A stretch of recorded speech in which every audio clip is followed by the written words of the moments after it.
하나님의 말씀 보시겠습니다. 오늘 하나님 말씀은 로마서 2장입니다. 우리가 지금 로마서 강의를 하고 있는데 오늘은 로마서 2장 1절부터 16절까지 말씀인데 제가 1절과 16절 말씀만 봉독해 드리고 나머지는 설교하면서 함께 나누도록 하겠습니다. 1절입니다. 그러므로 오 판단하는 사람아 내가 누구이든 변명할 수 없나니 이는 판단하는 내가 같은 일들을 행함으로 다른 사람을 판단하는 것에서 내 자신을 정죄하기 때문이라. 16절입니다. 이런 심판은 하나님께서 나의 복음대로 예수 그리스도로 말미암아 사람들의 은밀한 것들을 심판하실 그날에 이루어지리라. 말씀 위에 기도하십시다. 살아계신 아버지 하나님, 하나님께서 오늘 우리를 부르셔서 이렇게 하나님을 예배하고 하나님의 말씀을 들을 수 있는 이 놀라운 특권 주신 것 감사합니다. 하나님, 오늘 하나님께서 주시는 이 말씀이 오늘 나에게 어떤 의미 또 어떤 사명이 있는가를 우리가 올바로 깨달아 알게 하시고 이 말씀대로 행할 수 있는 믿음 주셔서 우리의 생애 전체가 하나님께 영광이 되게 도와 주옵소서. 오늘 연약한 종을 붙드시고 사용해 주시기를, 그리고 특별히 찬양으로 영광 돌리는 우리 권사님 네 분이 하나님 역사하셔서 가는 곳마다 찬양으로 복음을 전하고 많은 사람을 하나님께로 인도하는 그 사명 잘 감당할 수 있도록 열매를 주시고 능력을 더해 주시고 건강도 필요한 모든 것도 채워 주시옵소서. 예수님 이름으로 기도하옵나이다. 아멘. 착석해 주시기 바랍니다. 법률적인 용어로 항소라고 하는 말이 있습니다. 여러분, 항소는 어떤 때 하게 될까요? 보편적으로 자유민주주의 법률에 의하면 피고인에게는 그 어떤 피고인이든 피고인에게는 3번의 재판을 받을 수 있는 기회를 주도록 되어 있습니다. 즉 처음 재판에서 판사가 내린 그 판결이 피고인 자신이 생각해 볼 때 너무 억울하거나 부당한 판결이라고 하는 생각이 들면 고등법원에 항소할 수 있습니다. 그런데 그 고등법원에서 판결을 받았음에도 불구하고 그래도 이 판결이 도저히 자신이 납득할 수 없는 판결이라는 생각이 들면 그 다음에 대법원에 상고를 할 수 있습니다. 제가 왜 설교 전에 이런 재판에 관한 말씀을 드리느냐 하면 우리가 지난주에 로마서 1장에서 하나님께서 인간이 얼마나 사악한 죄인인가에 대해 적나라하게 그 죄목들을 열거하신 후에 이런 사람은 어떻게 해야 된다고, 어떻게 해야 마땅하다고 말씀하고 있어요? 죽어야 마땅하다고 판결을 내리셨어요. 그런데 그럼에도 불구하고 이 하나님의 판결에 대해 부당하다고 항소하는 사람들이 오늘 본문에 나오기 때문입니다. 여러분, 하나님이 어떤 분이세요? 하나님은 우리를 창조하신 창조주이신 줄 믿습니다. 그러니까 그 하나님이 우리 인간이 어떤 존재인가에 대해 얼마나 적나라하게 속속들이 잘 아시겠어요. 그런 하나님이 내리신 판결이에요. 그러므로 적어도 일말의 양심을 가진 사람이라면 이 하나님의 판결에 대해 어떻게 반응해야 될까요? 양심의 가책을 느끼고 회개하는 심령으로 하나님께로 돌아와야, 그래서 주여 내가 어떻게 하여야 구원을 얻으리까 하고 하나님께 엎드려야 되지 않을까요? 그런데 안타깝게도 오늘 본문에 나오는 사람들은 전혀 그렇게 하지 않습니다. 오늘 본문은 이렇게 시작돼요. 2장 1절입니다. 그러므로. 여러분, 여기에서 이 그러므로라고 하는 이 접속사의 의미가 뭘까요? 여기에서 이 그러므로라고 하는 이 접속사의 의미는 하나님께서 모든 사람은 다 뭐다? 죄인이다. 그러므로 모든 사람은 다 어떻게 해야 마땅하다? 죽어야 마땅하다. 이렇게 판결을 내리셨으므로 라는 뜻이에요. 그런데 안타깝게도 그 하나님의 판결을 받고도 딴소리하는 사람들이 있습니다. 여기 로마서 2장 1절 말씀 계속 보세요. 그러므로 오 판단하는 사람아. 여러분, 여기 어떤 사람이 등장합니까? 판단하는 사람이 등장합니다. 여러분, 보편적으로 어떤 사람이 판단을 잘할까요? 어떤 사람이 판단을 하고 어떤 사람이 비판을 잘할까요? 보편적으로 판단하는 사람, 남을 비판하는 사람들을 보면요, 자기는 옳은데 다른 사람들은 틀렸다고 생각하는 사람들이 판단하는 거예요. 다시 말하면 아무리 하나님께서 이 세상 모든 사람들이 다 죄인이고 그래서 죽어야 마땅하다고 판결을 내렸다 할지라도, 그래도 나는 그런 사람들과는 다르다고 생각하는 사람들이 있다는 거예요. 그래서 판단한다 하는 겁니다. 오늘 여러분의 생각은 어떠세요? 사실 우리 주변에 돌아보면요, 참 인간적인 관점에서 볼 때 참 착하고 참 선하게 살기를 힘쓰고 애쓰는 사람들이 참 많아요. 그래서 그런 사람들은 그 주변 사람들로부터 어떤 말을 듣게 되나요? 저 사람은 참 법 없이도 뭐요? 살 수 있는 사람이다. 법 없이도 살 수 있는. 그러다 보면 이런 사람들은 늘 그 마음속에 이런 생각을 품게 돼요. 그래도 나는 다른 사람들과는 무엇인가 다른 사람이다 라고 하는 자기 나름대로의 자부심이 생기게 돼 있어요.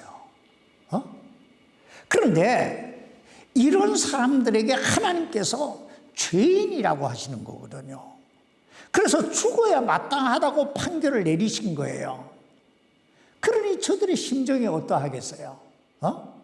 보편적으로 이런 사람들은요, 모든 사람이 죄인이라고, 그러므로 죽어야 마땅하다는 이 하나님의 말씀 앞에 세 가지 반응을 나타내게 되는데, 첫째는 직접적인 반발입니다.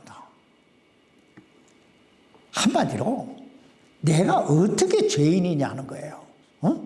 내가 얼마나 착하고 선하게 그리고 정말 남을 도우면서 살아가고 있는 사람인데 나보고 어떻게 죄인이라 할 수 있느냐는 거예요. 두 번째는 비교적 반발이에요. 이 비교적 반발이라고 하는 말은, 하나님, 저 사람들과 비교해 볼 때 내가 얼마나 착하게 살아가고 있습니까? 이 말이에요. 그런데 어떻게 하나님은 모든 사람 다 싸잡아서 다 죄인이라고 다 죽어야 한다고 말할 수 있느냐는 거예요.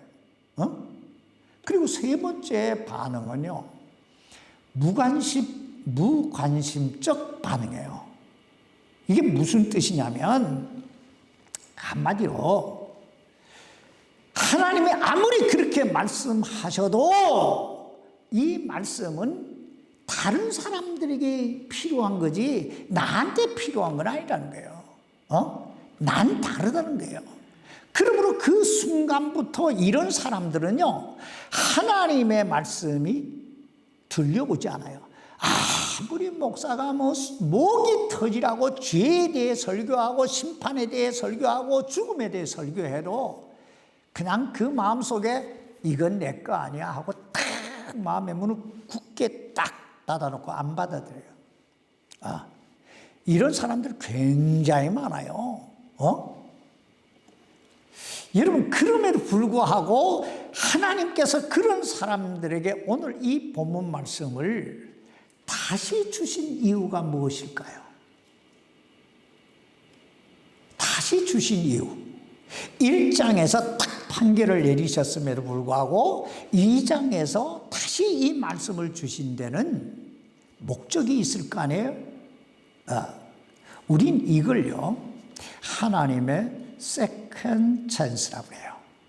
하나님이 다시 한번 기회를 주시는 거예요. 다시 한번 이 말씀을 잘 들어보고 너 자신을 돌아보고 회개하고 돌아옴으로 하나님의 구원을 받으라는 거예요. 그래서 주시는 거예요.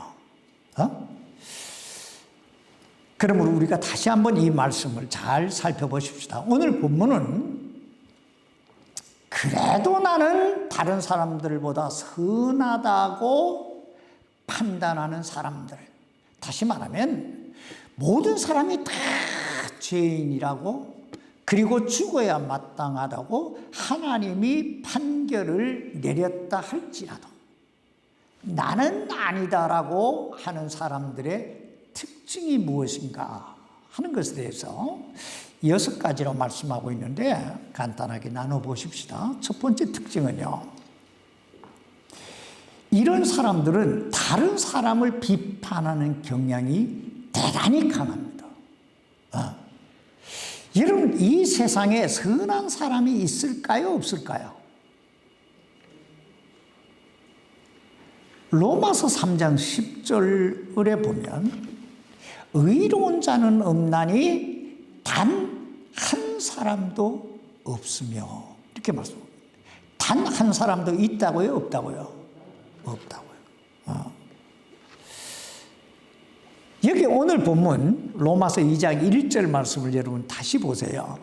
그러므로 오 판단하는 사람아. 여러분, 여기 이 판단하는 사람아라고 하는 이 말씀 앞에 어떤 단어가 나와요? 오라는 감탄사가 나오지요. 그렇다면 이 오라고 하는 이 감탄사가 주는 의미가 뭘까요? 한마디로요, 놀랍다, 이런 뜻이에요. 놀랍다. 다시 말하면 너도 똑같은 죄인이면서 다른 사람들을 판단하고 있으니 얼마나 놀라우냐, 이거예요. 얼마나 놀라우냐. 그런데 이보다 더 놀라운 사실은요, 이런 사람들은요, 자신이 더 선하다는 이 착각 속에 살아가는 이 사람들의 눈에는 자신의 죄가 전혀 보이지 않는다는 거예요. 그저 다른 사람들의 죄만 보여요. 다른 사람들의 허물만 보여요. 그래서 비판하는 거예요. 오죽했으면 예수님께서 이런 사람들에게 뭐라고 말씀하신 줄 아세요? 내 눈에 든, 남의 눈에 든 티는 보면서 내 눈에 든 들보는 보지 못하는, 그리고 나서 주님이 하신 말씀이 기이한 사람들이라고 이렇게 표현해요. 기이한 사람들. 그러니까 얼마나 참 놀라운 사람들이냐 이거예요.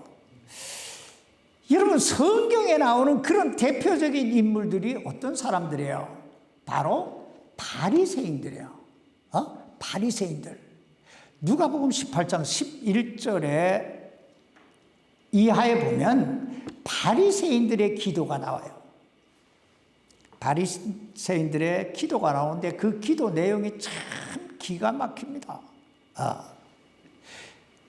저들이 뭐라고 기도하는 줄 아세요? 하나님이요, 내가 다른 사람들, 곧 착취하는 자들과 불의한 자들과 간음하는 자들과 같이 아니함을 감사하나이다. 그리고 또 더욱이 이 세리들과도 같이 아니함을 인하여 감사합니다. 그러면서 나는 일주일에 2번 금식하고 그리고 11조를 드립니다. 이렇게 말해요. 여러분, 지금 저들이 무엇을 하고 있는 거예요? 이것이 바로 비교의식 속에 숨어있는 우월감을 드러내는 거예요. 자기가 잘났다는 거예요. 자기는 깨끗하다는 거예요. 이게 교만의 죄라는 걸 저들이 몰라요. 그래서 판단하는 거예요. 그러므로 예수님께서 저들을 향해서 뭐라고 말씀하십니까? 회칠한 무덤 같은 자들이라고 책망하시잖아요. 왜냐하면 자기가 다른 사람들보다 좀 더 선하다고 의롭다고 하는 그 생각 자체가 뭐예요? 죄라는 거예요. 그 자체가 죄라는 거예요. 사실 이런 비교의식에 사로잡혀 사는 사람은 하나님을 믿기가 대단히 어렵습니다. 생각해 보세요. 교회에 왔는데 이 사람 눈에는 누구만 보여요? 다른 사람들 허물만 보여요. 그리고 계속 다른 사람 말만 해요. 근데 이런 사람들이 어떻게 함께 주님의 몸된 교회를 세워갈 수 있겠어요? 그러므로 우리는 우리의 시선의 초점을 바꿔야 돼요. 바꿔야 돼요. 다시 말하면 똑같은 죄인끼리 서로 바라보고 서로 비교하고 서로 비판하지 말고 우리의 초점을 주님께로 그리고 나에게로 돌려야 돼요. 그리고 자신이 누구인가를 알아야 돼요. 그래야 회개하게 되고 그래야 구원에 이르게 되는 줄 믿습니다. 사람끼리 서로 비교하면요, 사실 좀 더 나은 사람도 있을 수 있어요. 천성적으로 저처럼 천성적으로 이거 빠지는 사람도 있잖아요. 진짜 어떤 데는 충격이 돼요. 이게 없으니까 저를 80대로 봐요. 80 먹은 택시 운전기사가 나보고, 아이고, 아저씨, 나보다 더 나이가 드신 줄 아세요? 그 연세가 어떻게 되신데요? 72이에요. 와, 얼마나 충격이 됐겠어요. 그런데 자기 자신을 바라보면요, 딱 한 가지만 알게 돼요. 내가 죄인이구나. 이것만 알게 돼요. 구원은요, 그 순간부터 시작되는 거예요. 내가 죄인이라고 하는 사실을 깨닫는 순간부터 구원이 이루어지고 하나님과의 만남이 이루어지고 그리고 하늘의 기적이 이루어지는 줄 믿습니다. 그런데 자꾸 엉뚱한 데만 보는 거예요. 두 번째, 이런 사람들의 특징은요, 자신의 범죄에 대해서는, 자신의 죄에 대해서는 둔감성을 가지고 있다는 거예요. 둔감성이 뭐예요? 자기 죄가 뭔지를 잘 느끼지 못하는 거예요. 여기 1절 말씀 계속 보세요. 그러므로 오 판단하는 사람아, 내가 누구이든 변명할 수 없나니 이는 판단하는 내가 같은 일들을 행함으로 다른 사람을 판단하는 것에서 내 자신을 정죄하기 때문이라. 여러분, 이 말씀의 뜻이 뭐예요? 이 말씀의 뜻은 다른 사람 판단하는 그 사람에게도 똑같은 뭐가 있다? 죄가 있다는 거예요. 죄가 있다는 거예요. 여기 3절 말씀에도 똑같은 내용이 나와요. 그런 일들을 행하는 자들을 판단하고도 같은 일들을 행하는 사람아, 내가 하나님의 심판을 피할 줄로 생각하느냐? 이 말씀에 비춰볼 때 다른 사람보다 선하다고 생각하는 사람들, 그래서 다른 사람 판단하는 사람들은 비교적 자신의 죄에 대해서는 대단히 너그럽다는 거예요. 너그럽다는 거예요. 여러분, 오늘 여러분 자신을 한번 잘 돌아보세요. 다른 사람이 잘못을 저지르면 어떻게 합니까? 막 잡아먹을 듯이 그냥 막 으르렁거리잖아요. 아니, 집에서 보세요. 집에서 아이가 이렇게 가다가 물컵을 탁 쳐서 물이 쏟아졌어요. 그러면 어떻게 해요? 그 아이에게 아이고 잘했다 하고 내가 닦을게 하고 닦아주는 부모 얼마나 되나요? 근데 자기가 가다가 턱 쳐서 물이 쏟아지면 어떻게 해요? 그냥 빨리빨리 치워버리고 말아요.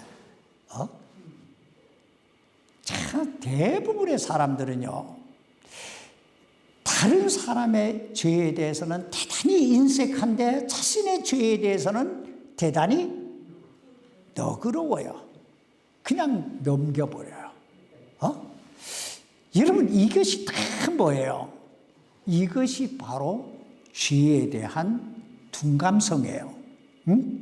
즉, 남의 죄는 잘 보이는데 나의 죄는 보이지 않는 거예요. 그래서 남을 비판하는 거예요. 여러분, 이런 사람들을 향해서 주님이 뭐라고 말씀하시는 줄 아세요? 가증한 사람이라고 그래요. 가증한 사람. 가증한 사람. 여러분, 간음하다 잡힌 여인을 사람들이 돌로 치려고 할 때 주님이 저들에게 뭐라고 말씀하세요? 너희 중에 죄 없는 자가 치라고 하시잖아요. 그러자 어떤 일이 일어나요? 저들이 슬그머니 자신들이 들고 있던 돌을 슬쩍슬쩍 버리고는 그냥 어디론가 다 사라져 버려요. 여러분, 이것이 오늘 우리에게 주는 메시지가 뭐예요? 이게 시사하는 게 뭐예요?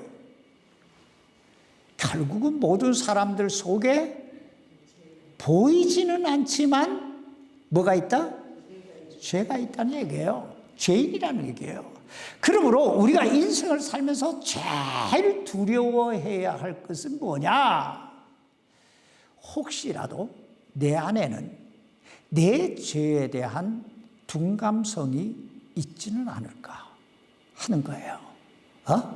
우린 이걸 두려워해야 돼요. 왜냐하면 바로 그 죄가 하나님의 심판의 대상이 될 것이기 때문입니다. 세 번째, 그래도 나는 남보다 선하다고 생각하는 사람들이 가지고 있는 특징은 자신의 형통이나 행복이 자신이 선하고 착하게 그리고 열심히 살아서 이루어진 복이라고 착각하는 거예요. 여기 4절 말씀을 여러분 한번 보세요. 혹은 하나님의 선하심이나 너를 인도하여 회개함을 알지 못한 채 내가 그분의 선하심과 간대하심과 오래 참으심의 풍성함을 멸시하느냐. 우리가 이 말씀을 그냥 이렇게 한두 번 쭉 읽어보면요, 이 말씀 무슨 뜻인지 이해가 잘 안 돼요. 그러나 몇 번 읽고 또 묵상해 보면 이런 뜻입니다. 예를 들어 볼게요. 여기 어떤 사람이 있어요. 그래서 하나님께서 이 어떤 사람에게 선하심을 베푸셔서 그를 잘되게, 형통하게, 행복하게 만들어 주셨어요. 자, 그러면 그 사람은 어떤 생각을 하게 될까요? 그 사람이 하나님의 선하심 속에 형통하게, 행복하게, 건강하게 잘 됐어. 그럼 그 사람은 어떤 생각을 하게 될까요? 아, 이게 하나님의 은혜구나. 아, 하나님이 나에게 이 놀라운 은혜를 주셨으니 내가 하나님의 영광을 위해 죽도록 충성하며 살아야지, 이런 생각을 하게 될까요? 아니면 내가 열심히 해서, 내가 선하게 살아서 이런 복을 받는 거야 하는 생각을 하게 될까요? 오늘 여러분 생각은 어떠세요? 지금 여러분이 잘 되고 잘 먹고 잘 살고 있는 게 이게 하나님의 은혜라고 생각하십니까? 아니면 내가 뼈 빠지게 벌어서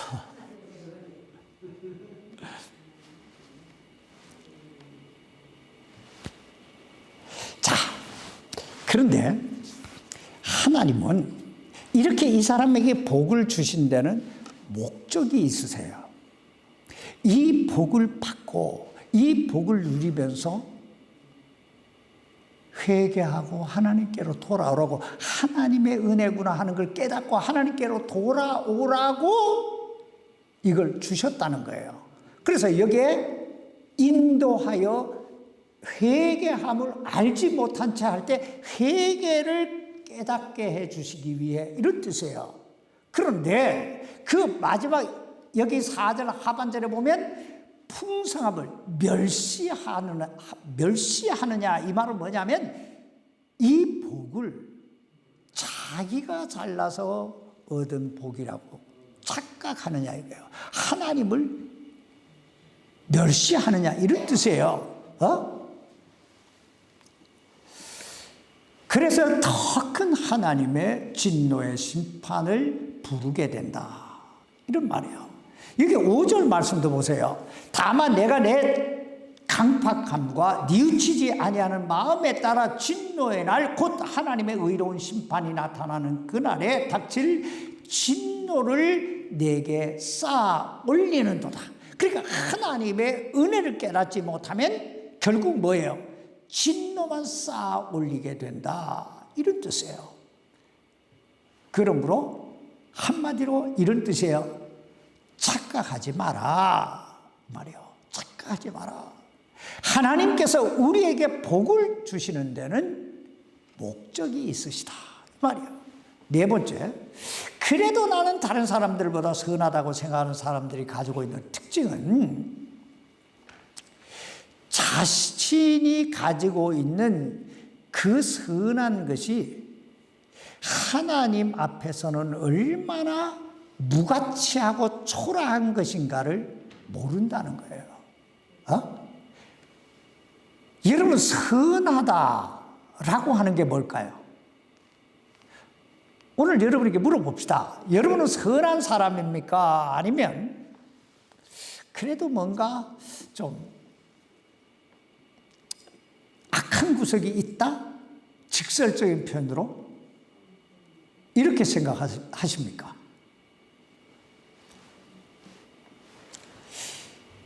선에 대한 기준은 사람에 따라 좀 다를 수 있어요. 근데 성경이 말하고 있는, 하나님께서 말씀하고 있는 선이 뭔가를 우리가 분명히 알아야 되는데, 여기 7절 말씀을 쭉 이렇게 서클하면 잘 보세요. 참고 꾸준히 잘 행함으로 영광과 존귀와 죽지 아니함을 구하는 자에게는 영원한 생명으로 갚으시고. 여러분, 여기에서 선이 무엇이라고 말씀하고 있어요? 선이라고 하는 건요, 잘이라고 하는 단어가 나오죠. 잘 행한다 할 때 잘이라고 하는 단어가 선이라는 단어예요. 다시 말하면 참고 꾸준히 선하게 행하는 것. 그러니까 참고 꾸준히, 즉 인내하면서 꾸준히 하나님 뜻대로 살아가려고 힘쓰고 애쓰는 게 바로 뭐다? 선이다, 이런 말이에요. 왜냐하면 그 뒤에 따라오는 게 뭐예요? 그 뒤에 따라오는 게 영광과 존귀와 죽지 아니하는 영원한 생명이잖아요. 그러니까 정말 선은 뭐냐? 정말 이 세상에 가장 놀라운 선은 뭐냐? 꾸준히 참고 꾸준히 잘 행하는 거. 이게 뭐냐면 주님 뜻대로 살고자 인내하면서 끝까지 그 길을 가는 거. 이게 선이라는 거예요. 사람들이 생각하는 선은 뭐예요? 여러분이 생각하는 선은 뭐예요? 어려운 사람 도와주고 거짓말 안 하고 남에게 피해 안 주고 착하게 사는 거. 근데 여러분 그 내면을 잘 보세요.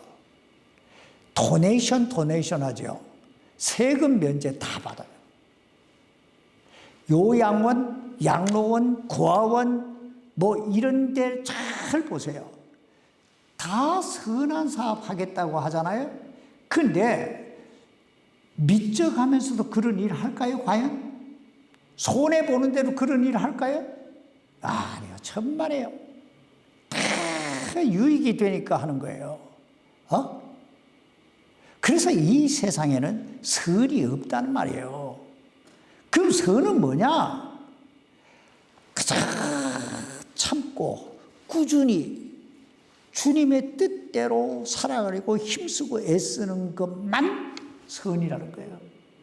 그러다 보면 자연히 이런 것들은요 다 부속품이에요. 뭐 선하게 산다, 남을 도와준다, 이건 그냥 나오는 거지. 이게 선은 아니에요. 선의 본질은 주님 뜻대로 사는 거예요. 네 번째, 자기 양심을 속인다는 거예요. 양심을 속인다. 여기 14절 말씀 보세요. 율법이 소유하지 않은 이방인들이 본성을 통해 율법 안에 들어있는 것들을 행할 때에 이런 사람들은 율법을 소유하지 않아도 자기에게 율법이 되나니. 여러분 율법이 뭐예요? 오늘 우리가 공부를 많이 하는 거예요. 여러분 율법이 뭐예요? 보편적으로 율법은 하나님께서 모세를 통해서 유대 민족, 이스라엘 민족들에게 주신 10계명을 우리는 율법이라고 말해요. 그러나 넓은 의미에서 보면 율법은 이 성경, 이 하나님 말씀 자체가 율법이에요. 자, 그렇다면 유대인이 아닌 사람들, 즉 이방인들에게는 율법이 있을까요? 없을까요?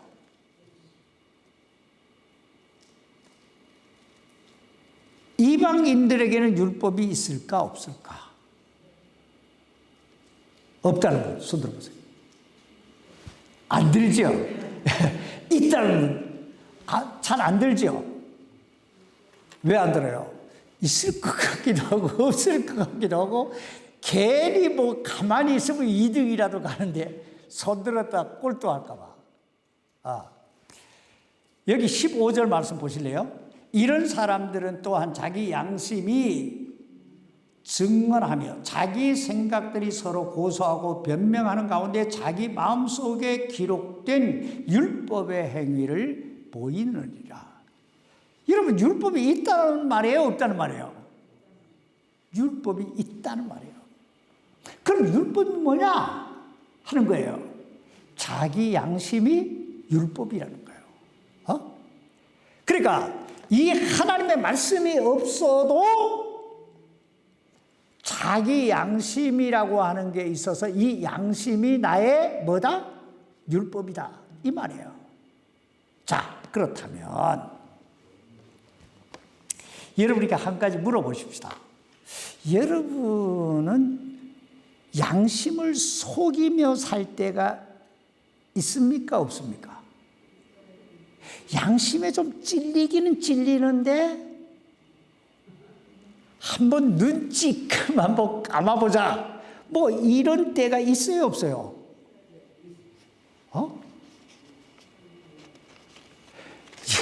아니 좀 솔직하게 얘기해봐요. 여러분, 사실 우리가 어떤 사람들이에요? 우리가 사실 다 죄인이잖아요. 그래서요, 우리의 삶을 가만히 묵상해 보면요, 우리는 늘 하나님도 속이고 나도 속이며 살아요. 하나님도 속이고 자기 자신도 속여요. 그래서 우리 마음속에 선이 있어요, 없어요? 없어요. 결국은 없어요.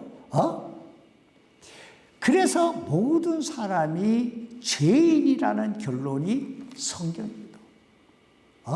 모든 사람은 다 죄인이다. 마지막으로, 그래도 나는 선하다고 생각하는 사람들의 특징은요, 하나님의 심판을 가소평가한다는 거예요. 믿지 않는다 이렇게 하기에는 좀 극단적이고 가소평가한다는 거예요. 뭐 하나님의 심판이 있기는 있겠지만 이렇게 생각한다는 얘기예요. 그러나 여러분, 하나님의 심판은 멸망의 날이래요. 그날이 멸망의 날이 될 것입니다. 하나님의 심판이 두려운 건요, 두 가지예요. 첫째는 내가 살아온 그 삶의 모든 행위가 심판의 대상이 된다는 거예요. 그래서 나는 어느 날 이렇게 내가 예수 믿지 않고 정말 구원의 확신이었고 막 이럴 때 하나님이 나에게 쫙 어느 날 보여주시는데요, 스크린이 영화의 한 장면이 쫙 지나가면서 내가 살아온 그 삶이 쫙 보여지는데 전부 죄투성이에요. 그리고 내가 지옥에 떨어져 가는 모습이 그냥 내 눈앞에 그대로 펼쳐지는데, 그러니까 내가 워낙 이렇게 완악하니까 하나님이 이런 방법으로도 역사를 하시는 거예요. 뭐 이게 보편적인 방법이 아니에요, 사실은. 내가 살아온 내 삶의 발자취가 심판을 받고, 두 번째는요, 내가 숨기고 싶었던, 그리고 참 숨겨왔던 그런 것들이 다 드러나는 심판이에요. 그러니까 그 심판이 얼마나 두렵고 무서운 심판이 되겠냐 말이에요. 그동안 꽁꽁꽁, 정말 꽁꽁꽁 묶어놨던, 오늘 여러분은 이 하나님의 심판을 믿습니까? 그렇다면 오늘 우리는 어떻게 살아야 될까요? 우리의 시선의 초점을요, 하나님께 맞추며 살아야 돼요. 우리 하나님이 보실 때 나의 삶은 어떨까? 하나님께서 우리 모두의 생애를 권능의 손안에 꽉 붙들어 주시기를 주님의 이름으로 축원합니다. 기도하십시다. 살아계신 아버지 하나님, 우리는 참 죄인입니다. 우리가 가면을 쓰고 어느 정도 우리의 삶을 포장해 놔서 그냥 그럴듯하게 보일 뿐이지, 사실 우리의 가면을 벗고 나면 하나님 앞에서 정말 죄인인 것을 고백하지 않을 수가 없습니다. 하나님, 이제 우리가 우리의 가면을 벗어버리고 주님의 은혜의 보좌 앞에 더 가까이 나아가 그 은혜를 덧입는 지혜로운 자, 믿음이 있는 자가 되게 해 주옵소서. 하나님께서 오늘 우리 모두에게 은혜를 베풀어 주시기를 예수님의 이름으로 기도하옵나이다. 아멘.